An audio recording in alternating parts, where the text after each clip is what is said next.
So, Meghan, are you any more optimistic about all of this? Do you see an end in sight?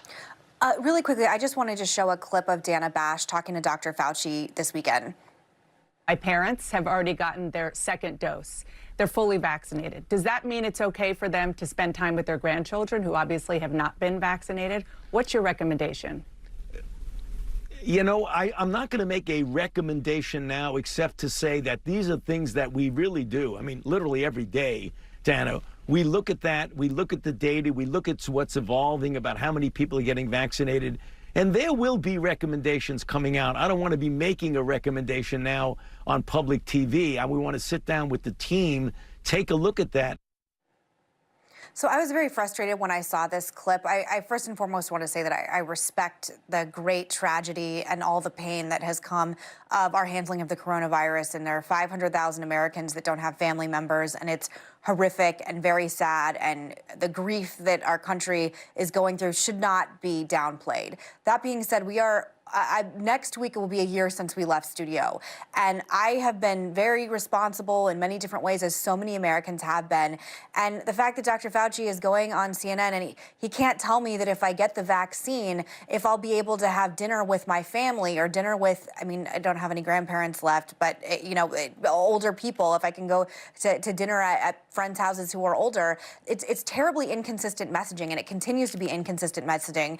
In Israel and Tel Aviv, one of the messages that they have, I saw a sign that said, "Get a shot, take a shot," meaning if I get the vaccine, then I can go out and I can have shots with my friends. Is the science in Israel different than the science here in the United States of America? Because Israel has over half of their country vaccinated already and seem to be doing pretty well. The idea that I can get vaccinated and I won't be able to see friends and nothing in life changes and that we're going to have to wear masks forever, I don't understand the downplaying of getting the vaccine, because right now we should be wanting as many Americans as possible to get a vaccine. The fact that Meghan McCain, co-host of The View, I don't know when or how I will be able to get a vaccine, because the rollout for my age range and my health is so nebulous. I have no idea when and how I can get it. I want to get it. If you call me at 3 o'clock in the morning, I will go any place at any time to get it. I want to be responsible and obviously wait my turn. But this rollout has been a disaster, and I understand obviously President Trump can take much of the blame, but now we're in the Biden administration. I, for one, would like something to look forward to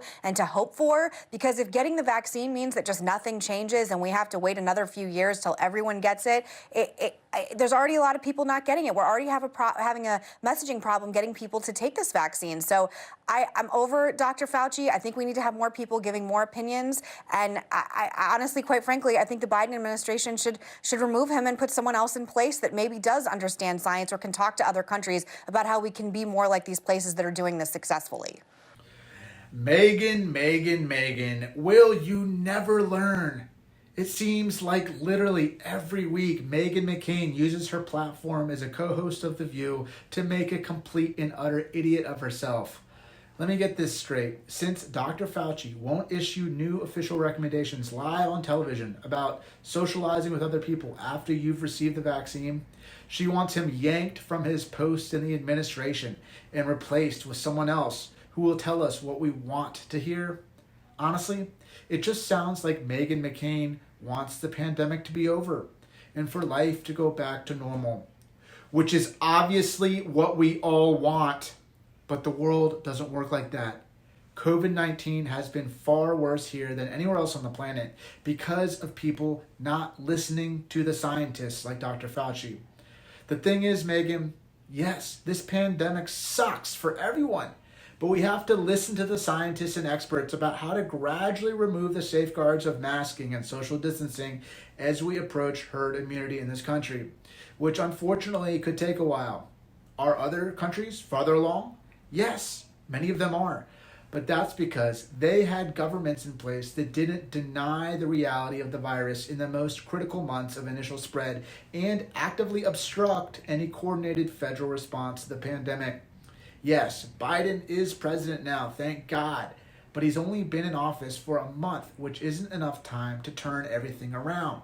And the timetables that have been given for having enough doses for everyone in the country to be vaccinated are actually quite promising, with the United States on track to potentially have enough doses by this summer.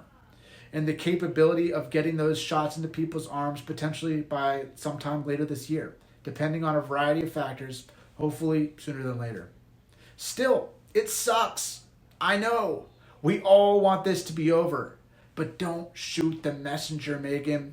Maybe if members of your party hadn't elected and protected a sociopath as president, things would be different.